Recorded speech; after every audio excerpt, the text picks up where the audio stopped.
One Mic Live in 2 minutes.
One Mic Live in 1 minute.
One mic, one voice. You can change the world, it's your choice. One mic, one voice. You can change the world, it's your choice. One mic, one voice. You can change the world, it's your choice. One mic, one voice. Welcome to the One Mic, One Voice show, building the collective conscious. Show that's created to give space where your voice, ideas, and informed opinions can be heard, appreciated, and debated. I am your host, Michael Eric Owens. Folks, welcome to the show. I know it's not Sunday, it's Tuesday. Normally we do things, on Sunday, but, sometimes you got to take a break, get away for a minute. But I'm excited to be here with you this Tuesday. Arthur says on a Tuesday, man, must be something on your mind, my brother. Well, originally I was going to talk about this on Sunday, but I wanted to do a little bit more research on it, and plus I had something very important to take to on Sunday, which took priority. You got to have your priorities in order, folks. Yeah, enough said on that. But, it's crazy now because we're getting down to the time where we have this transition of power. Will not be a peaceful transition of power. It's going to happen, but I think we're going to have some weird things happen, protests out there, and might even have loss of life, but there will be a transfer of power. So with that said, we have been experiencing something over the last 4 years on a national level. And that's why I titled this message today, America's COVID-19 trauma. And for a lot of people, they don't acknowledge their trauma. Um, they don't deal with their trauma. They simply, some might self medicate, some might be in complete denial. But I think all of us have experienced a certain level of trauma. And I'm going to get into uh, personal, kind of this personal trauma that we've all shared. But there's trauma, anxiety, depression that comes along with this pandemic. Um, I mean, it's not natural for people to be locked away in their homes. For those of us who have taken the virus seriously, let me emphasize that.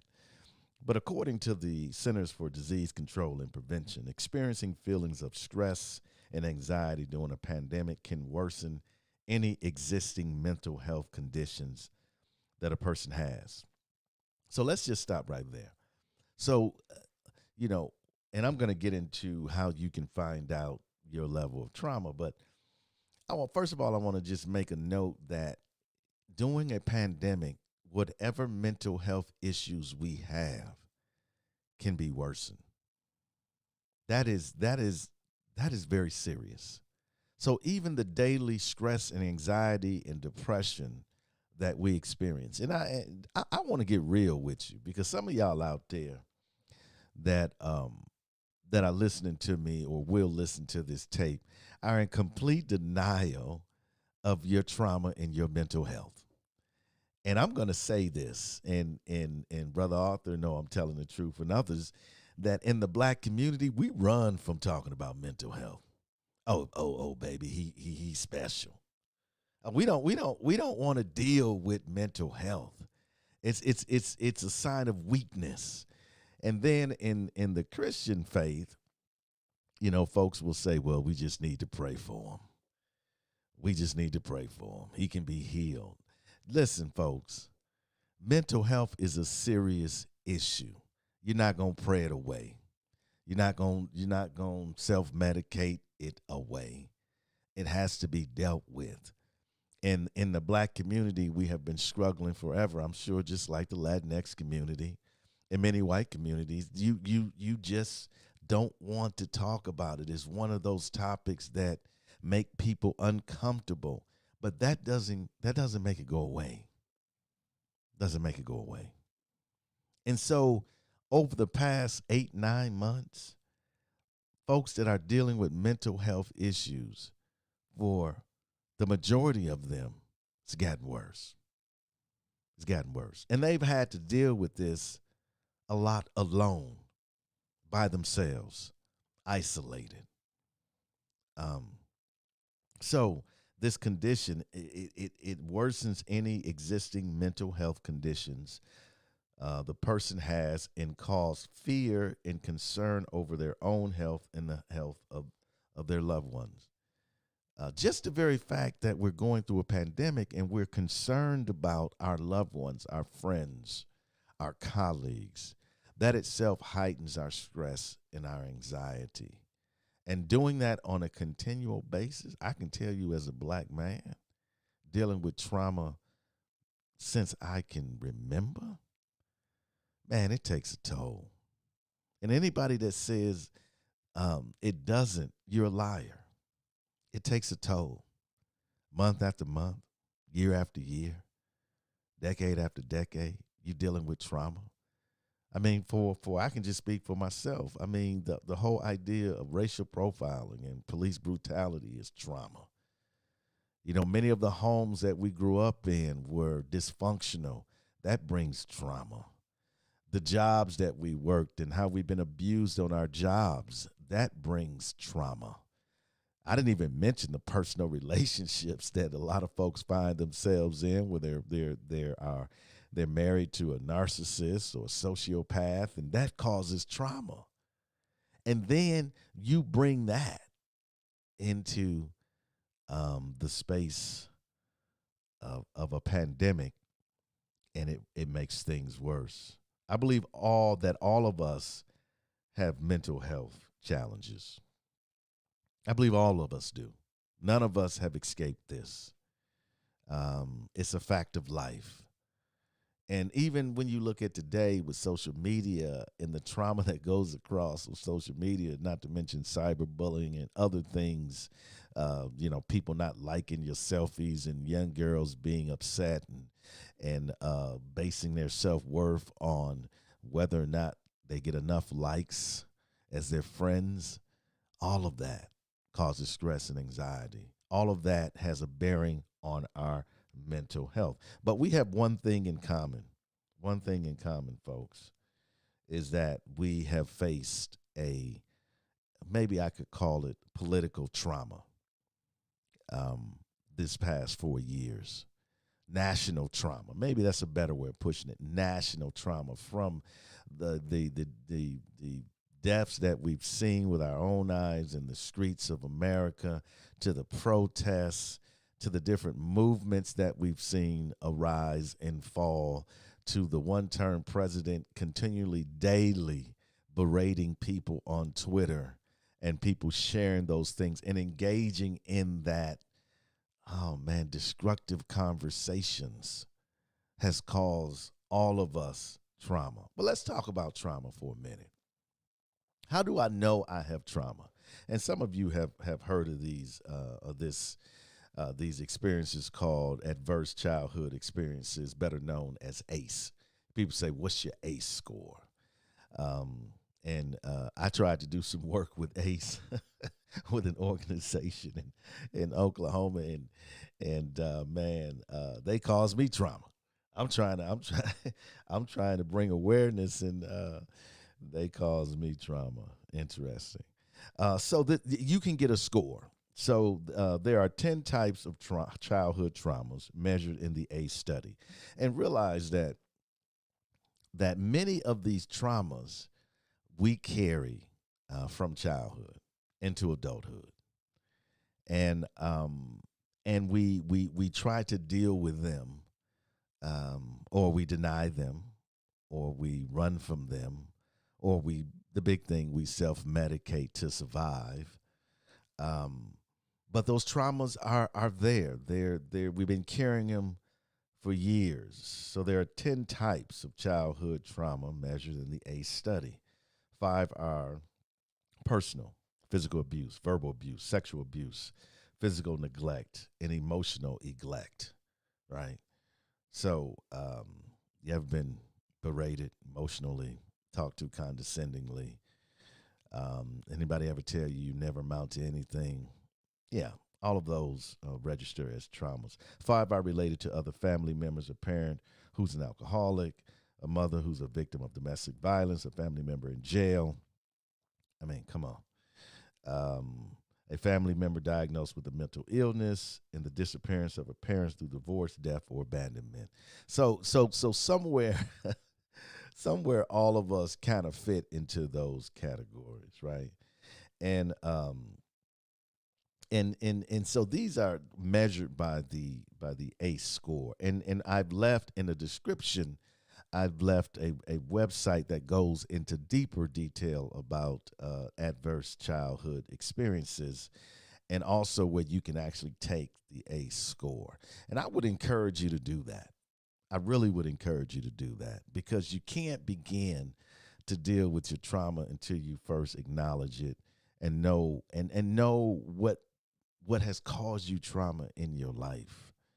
And so, but that's not the only trauma. There are, of course, many other types of childhood trauma, from racism, bullying, watching a sibling being abused, losing a caregiver, which could be a mother, or grandmother, becoming homeless. How many homeless children do we have now?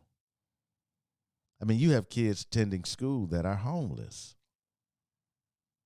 Think about the trauma that they are experiencing. And keep in mind, we're trying to frame this into this larger national trauma, which is the COVID-19, the pandemic, right? You can have trauma by witnessing a father being abused by a mother, witnessing a grandmother abusing a father, involvement with the foster care system, and also involvement with the juvenile justice system. It goes on and on, goes on and on. So when you think about, we are living in a world where people are in trauma, in trauma. And you, yeah, I'm gonna get into that in a minute. The most important thing to remember is that the A score is meant as a guideline. If you experience other types of toxic stress, and I think I did a show. It's in the archives. It's about stress. If you want to know, if you want me to send it to you, just just hit me up on Messenger or something like that, and I will. Toxic stress over months or years, then those would likely increase your risk of health consequences. And we do know that when we talk about minority peoples, when it comes to these ill health issues, we're high on the list. That's because black and brown people are dealing with more trauma. Some folks have been privileged enough to, yes, they have dealt with trauma, but not on the level of black and brown people. When we talked about, I mentioned racism, discrimination, ostracism, all of those create trauma, right? Walking around feeling like you're not good enough or you're not better, or valued, I should say, not better, but valued as a person based upon your skin color. That is trauma. And so what we have to understand is that we are in a very serious position right now when President-elect Biden is talking about healing. Now, healing is just not about healing the racial divide. Healing is just not about getting the vaccine. Healing is not just about somebody getting a promotion or getting more black and brown people engaged in politics and local positions of authority. That's not what this is. That's part of it. But we need to be healed as a people, as human beings. And I can't make this discussion so macro that I talk about the whole entire world. I can't do that. I would like to do that. But I can't. If I can't solve problems in my own home, how can I solve problems in my community?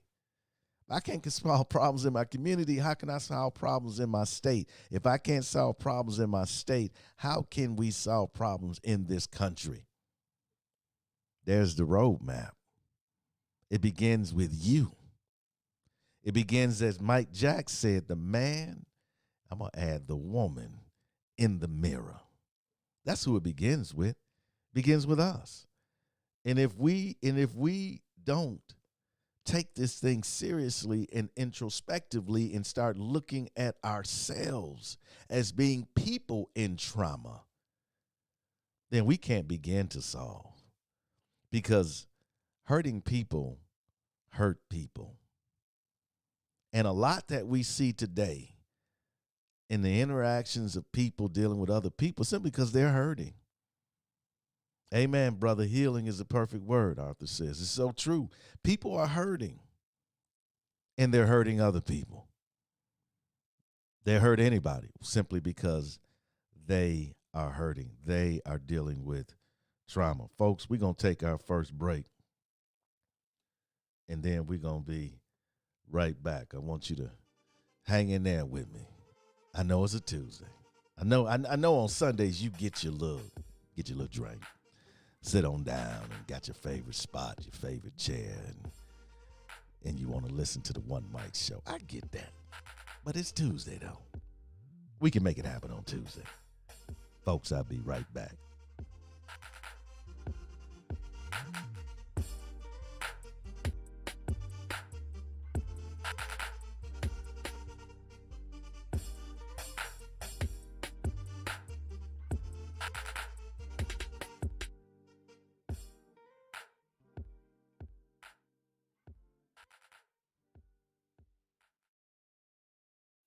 This is Michael Eric Owens, host of the One Mic, One Voice show. I want to give a shout out to all of our listeners all across the globe. Thank you for your undivided attention and for your conversation. You can catch us every Sunday on YouTube, 12:30 p.m. Central Standard Time. And you can also catch us on Podbean, Stitcher, Spotify, iTunes, on any one of those lovely, wonderful podcasting platforms you love to listen to. Please always remember, you can change the world. It's your choice.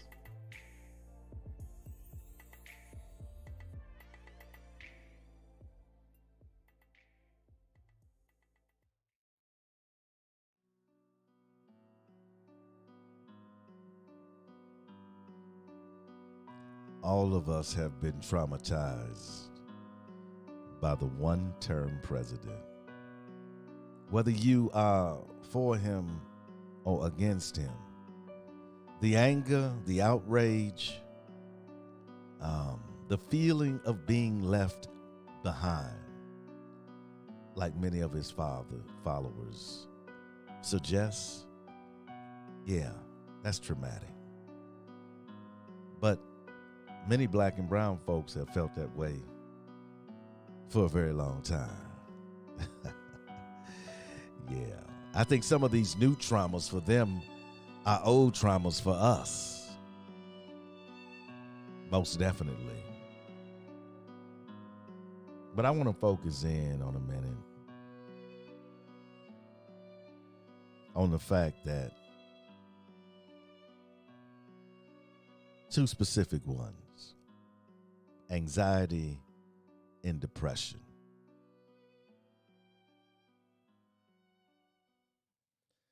Many people don't understand mental health and trauma. Matter of fact, there are countless people that say, man, what's wrong with you? Man, I'm tired of you always being down. I'm tired of you. You're just so negative. As if a person can turn on and off anxiety and depression. They are serious illnesses. And if you would be honest with yourself, you know what depression is like. You've been depressed. But have you been chronically depressed? Has it been a condition for you? You see, that's where empathy comes in. That's where understanding that we all have our own journey. And some of our journeys are more difficult than others.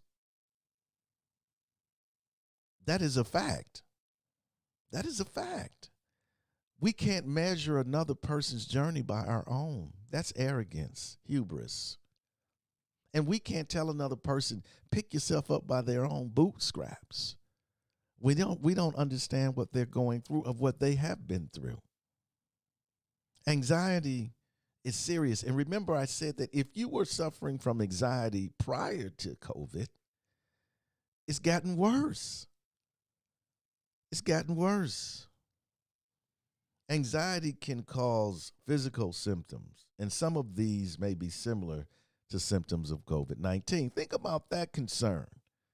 Your anxiety, you're dealing with that every day, and now all of a sudden, you think you have COVID because the symptoms are similar. The National Alliance on Mental Health suggests that most people with anxiety will experience one or more of the following symptoms: having a sense of hypertension or dread, feeling tense or jumpy, being restless or irritable, anticipating the worst, watching for signs of danger. I'm trying to get you to understand that there are people among us, maybe it's even you, right? You anticipate the worst. Yes, I'm dealing with chronic anxiety, Linda says. It's so true. It's so true. We I don't know, man. If you can say that you have no mental health issues, man, I tell you, I want to know your secret. Because there are things that happen in our lives that are not our control. We don't control how people treat us. We don't control what parents we have. We don't control what neighborhood we grow up in. There's a lot of things that we do not control. Yet, I mean, we have no empathy for those who are suffering, and we deny our own pain. However, anxiety can also cause physical symptoms. When a person is anxious, they can experience a panic attack, which is serious. This occurs when the body experiences intense physical and mental symptoms. Some of these panic attack symptoms are chest pain, feeling like the heart is racing or pounding, feeling faint or dizzy, sweating, hot flashes, nausea, shortness of breath or feeling of choking, chills, shaky limbs, numbness, tingling in the fingers, a dry mouth, ringing in the ears, butterflies in the stomach, disassociation, or feeling as though one is not connected to one's body. Remember, I said that if you already have a mental health issue, it's worsened by the pandemic. See, the reason why the pandemic is so stressful is because we don't have control over it. Matter of fact, we were being lied about it from the beginning. You don't think being lied to causes stress and anxiety? I mean, if you if you think about what has happened over the last 4 years, the denying of it, the downplaying of it, calling it a hoax, for a person that has anxiety, that's on a whole nother level when you're trying to figure out. For a person that is watching for signs or danger or anticipating the worst as the death toll continues to climb, or they lose a family member like I lost 3. Do you not think that affects my mental health? Absolutely. It does. That's why I say it's a national trauma. Along with our other traumas, we are facing a national trauma. You see, America was created for the individual and not the collective. America is all about individuality, individual freedom. Remember, we say there's no I in team. Some of the basic principles that we talk about in America are antithetical to the progress of a democracy. When individual freedoms trump a collective freedom, or a collective, as I would say, safety in mask wearing, it's detrimental to our society. You see, the battle between the collective, all of us, and the individual has always been an American challenge. And usually the individual wins out. I'm just going to give you one example. I can give you many examples, but I'm going to give you one, probably the most potent example: gun rights advocates. Now, how many school shootings have we seen? How much loss of life have we seen by an individual, goes in the church, goes in the schoolhouse, goes in a place of business, goes in a movie theater, and shoots people up, innocent people? And how much have we tried as a country, many of us, to get some common sense, is the term, gun regulations? For decades, this fight continues to go on. The big thing against President Obama, he's going to take away your guns, people say, which never happened. But why? Why is it so difficult? Because of the individual. I have a right. How dare you infringe upon my right? You see, this idea of individuality in a society has created a I would say, a national, narcissistic element in our society. when the individual becomes so important, more important than anyone else, more important than a democracy and the functioning of a democracy, which should work for all people, that's a narcissistic quality. Yeah. I think for a long time, for generations, America has been creating narcissists. We see the height of that with social media now. It's all about me. It's all about what I say. It's all about my freedom of expression. And don't get me wrong, I'm not today speaking against an individual's right to be who they are. What I'm speaking against is my right to be who I am that wounds you or injures you. Because I believe the collective is more important than the one individual. I mean, it's a simple concept. I mean, LeBron James is a great player. Tonight, the NBA happens to kick off between them and the Clippers. But let LeBron go out there 1-on-5 against the Clippers, and what's going to happen? Oh, he's going to lose big time because one person's not a team. We have to understand we have a responsibility as citizens not to infringe upon each other.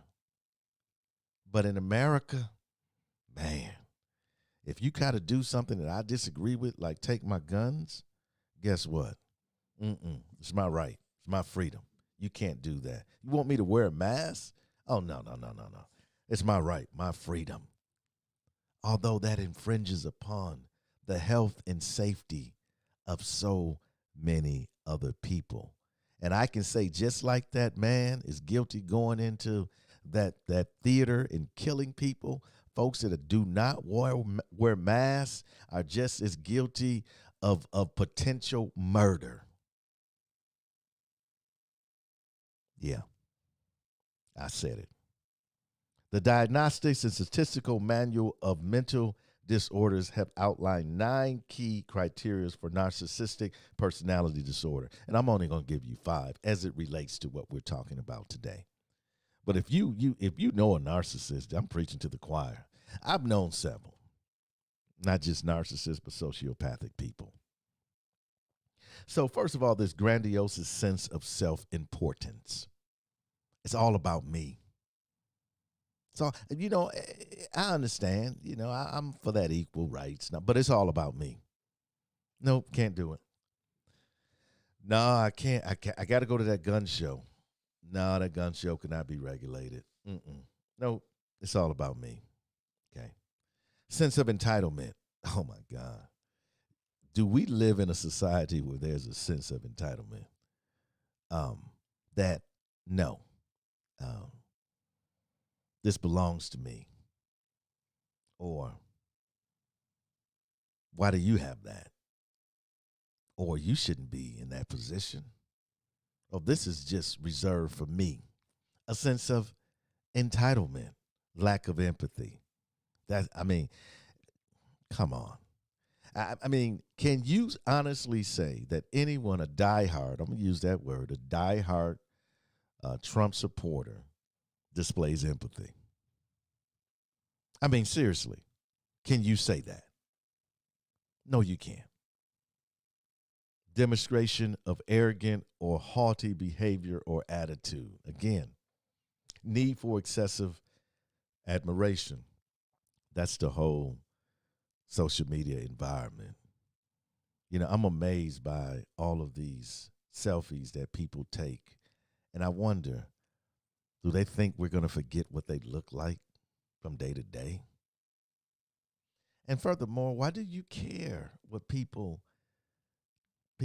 I understand, you with some friends or as a special, I get that. But we got folks on there that, man, they take 2-3 selfies a day. And I'm saying, are you trying to remember what you look like? Or are you trying to get us to remember what you look like? Because if you need to post that many selfies, maybe you're not that memorable. I mean, it's a condition, right? It's the need for admiration. It's the need to be seen. It's the need to like my picture. It's a need for self-gratification. So how do we cope? How do we cope in our remaining minutes? How do we cope in these challenging times? Well, I think first of all, we have to seek to heal. We have to seek to heal. And I put it that way because nobody can heal you. I mean, I understand the intervention thing and this, that, but you have to have the will to heal. If you don't have the will, it won't happen. I mean, it's not reverse osmosis. It won't happen. You have to seek to be healed. And let me tell you how you can do that. First of all, acknowledge that we and yourself are in trauma. As a nation and yourself are in trauma. You got to acknowledge that. You have to embrace that idea and that concept that America, since day one, you don't think the native peoples are in trauma? You don't think that trauma is generational? When their land has been stolen from them? When nearly genocide happened to them? You don't think that when they're driving around, especially in Oklahoma, and they're realizing that this land was ours? And all across this country, and it was stolen, it was taken. You don't think that's trauma? What is that conversation like with Native children when they have to explain that history to them? You don't think that's trauma? I mean, come on, people. We have to acknowledge what happened to black and brown people is trauma. You don't think slavery was trauma? Being owned by somebody, being whooped, beaten, lynched, seeing your daddy lynched, seeing your mama and your daddy dragged out of their house at midnight, getting up at the night and seeing a cross burning inside a black church being burned down. You don't think that's trauma? Convict leasing, you don't think that's trauma? Jim Crow, you don't think that was trauma? Seeing blacks being dogs being sicked on them. Let's even bring it even today. George Floyd, seeing George's life choked out of him. You don't think that was trauma? Folks, we have to acknowledge, first of all, that we are a nation in trauma. And that we ourselves are in trauma. Then I'm going to reiterate to you again, do your ACE test and learn about your trauma. You can't fix anything that you don't know about. Yeah, it's simple as that. If you don't know the problem, you can't fix it. You got to know the problem. And for those of you who've been in denial, been running, and you know, and I do understand that Christmas is Friday. I understand. Y'all like, Mike, man, what's up? Why you had to do this, Mike? I mean, we want to be in a joyous, man, we are in a pandemic. Haven't we played enough games? Haven't we kicked the can down the road long enough? Haven't we passed on our problems to another generation long enough? I mean, when will we stop playing games and be serious? Not just about the nation, but serious about our own selves. We've had one of the rough years I've ever seen in my life. Shouldn't we come out that year more reflective? We spent so much time by ourselves. I hope you were reflective of your life and what you've been through, where you want to go, what you want to change, what you want to work on. I hope you did some self-actualizing while you were in this moment, and we're still in this moment. I mean, only a foolish person would not have. So I understand, but keep in mind, though, be careful. Be careful when you say, hey, Mike, why you doing this now? There are people on Friday that will be in pain because a loved one won't be at that table. There are people that will open up presents that are missing people this year. We have to stop playing. We are in pain. And the only way to get us to a new America that you've heard me talk about for the last, year or so, is we got to acknowledge where we are at.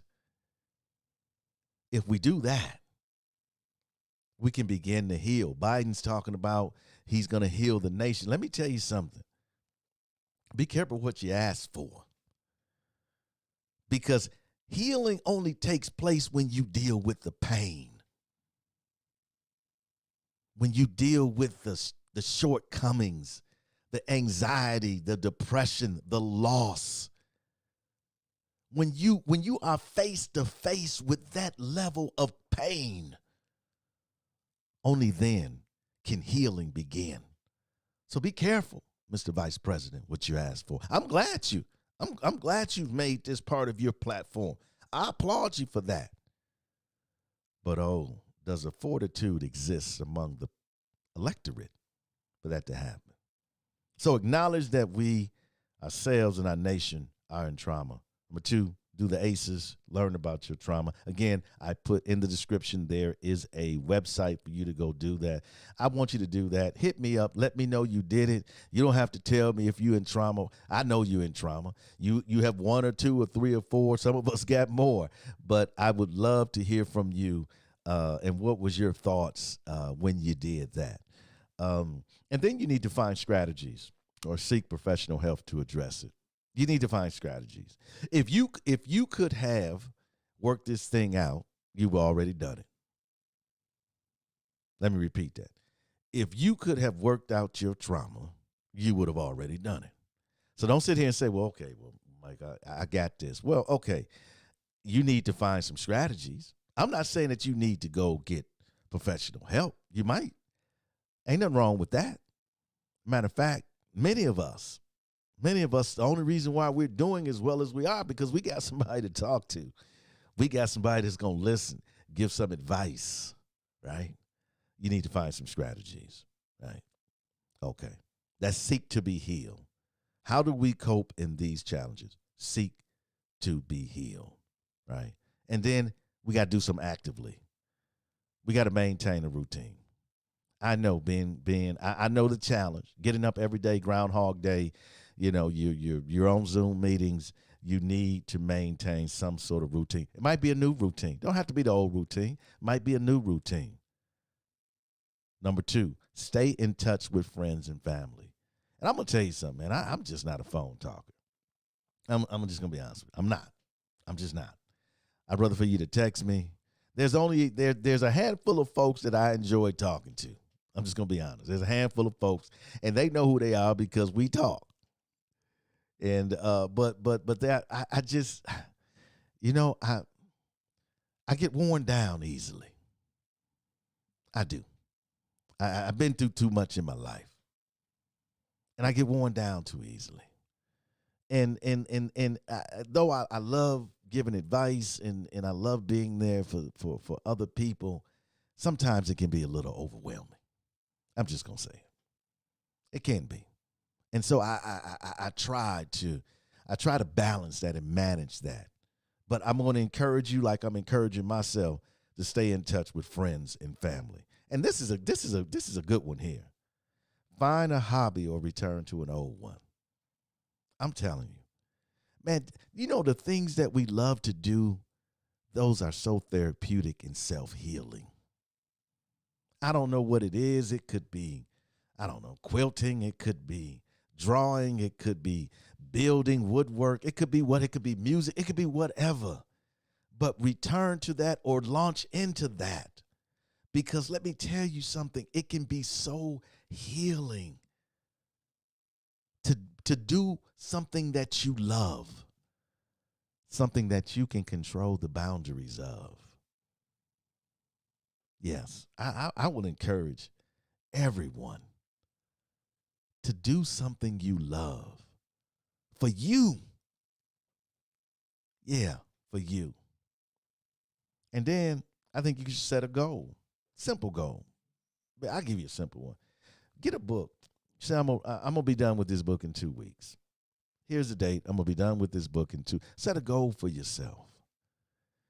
Because many people are just sitting in isolation and they are alone and they are hurting. Right? If that can be your mentality, maybe you tell a friend, hey, I got this, I'm ordering this book. Let's read this book together. Let's talk about this book. We can do things to help each other heal. And being connected to someone you love, oh man, that's healing in itself. Linda says, seek to be healed. It's so true. This is something we have to do. Oh, we're going to wait on Biden to heal us. Biden, Jesus. I mean, he the Messiah now. I mean, the one-term president said he could fix it himself, and you can see what. Hold on, that man stood up and said, he said, I alone can fix this.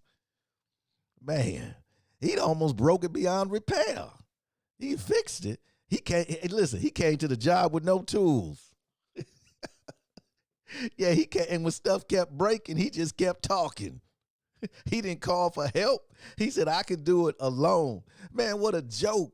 We're in such a desperate state right now. Biden cannot fix us, right? We must seek to be healed. And finally, mentally, we have to keep a healthy perspective. I know it's difficult, but the pandemic will end. It will end. This too shall pass. This season will change. It's been a rough one. I'm not going to lie to you. It's been rough. I mean, look, I had to build a studio in my house. I had to do my own thing just to maintain this show. It's been about change. And change is never easy. I had to learn all types of stuff that I didn't want to learn. I didn't want to learn. I had a great engineer. I come in, I sit down, and Richard at Black & Studios, and, I sit down and get the microphone. I go to work. I go home. But now I got to do everything. I got to engineer. I got to edit. I got to upload. I got to run the board. I got to do everything. Yeah. Change. It's not easy. Linda says, yes, I love helping those in need. Absolutely.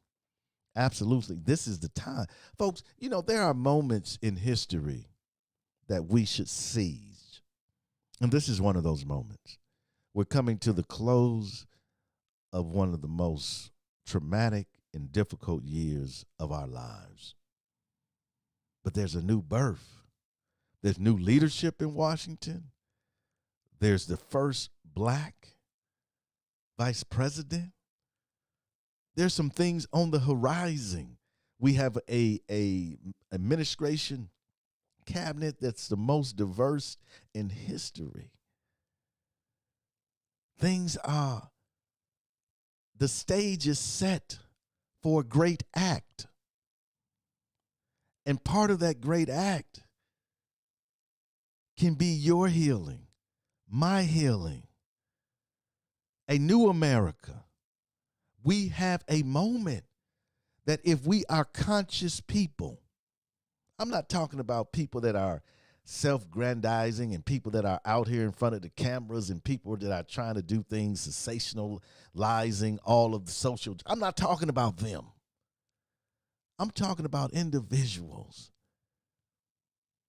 that have the capacity to place themselves in a servant position. That you're not the head but the tail. That you're not the leader but the follower. That they're not lifting you up, you're lifting them up. If all of us can take on that mentality, then we will all push each other to the front. Yes. We will show each other that we see value in one another. Yeah. Mentally, the pandemic will end. What will we have at the end? will we come together finally in this country and deal with historic traumas? We have a moment, folks. Think about it. Christmas. What does Christmas represent? A birth, a promise, a new beginning. Receive, right? Receive. Give and receive. I don't know about you, but I'm tired of the old. You can have the old. The old America, you can have it. I want a new America. One in which we are honest with each other. One in which we share in the prosperities of this land. Lisa says, is anyone aware of black male trauma therapists in Oklahoma City? Yeah, will someone answer that question? Because that's a very important question. Is anyone aware of black male trauma therapists in OKC? Yes, because this is a conversation we need to have. Matter of fact, if you're aware, put them in touch, not only with Lisa, but with myself. We need to come on. They need to come on one mic. We need to talk about how to deal with this trauma and have this conversation in our community. But this is our moment.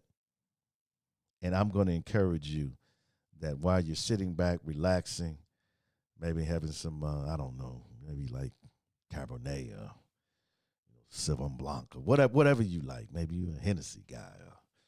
Hennessy women like Hennessy. Maybe whatever you like when you're relaxing. I want you to think about those that are in trauma. And if you are in trauma, if you're in that same boat with me and others, let's think about each other and what we are going through, and not just be thankful for what we have, but be thankful for the possibilities of what can take place in a country that is honest with its history, with its present, and where we need to go. Because history will speak of us. Somewhere in the distant future, a scribe will reach down deep into the archives of our time. And what will she find? Will she find that we overcame our differences? Will she find that out of many we became one? Or will she find that we solved nothing and remain a divided peoples? Yes, history will speak of us. Merry Christmas, folks. Happy holidays. Enjoy your day. One Mic will be back in the new year. Peace.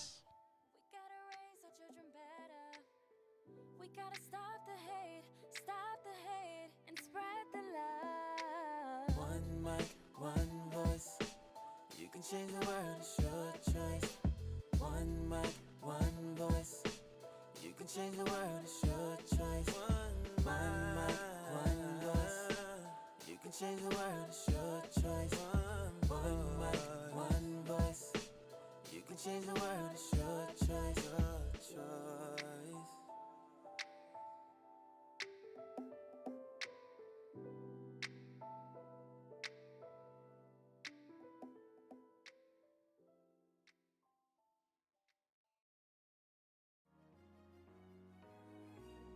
Thank you for downloading the One Mic, One Voice show. Take a moment and subscribe and share. You can find us on Spotify, iTunes, Podbean, Stitcher, or any other podcasting platform. Thank you for your continued support and for your voice. You can change the world. It's your choice. The views, thoughts, and opinions expressed on the One Mic, One Voice show are not the views, thoughts, and opinions of our sponsors.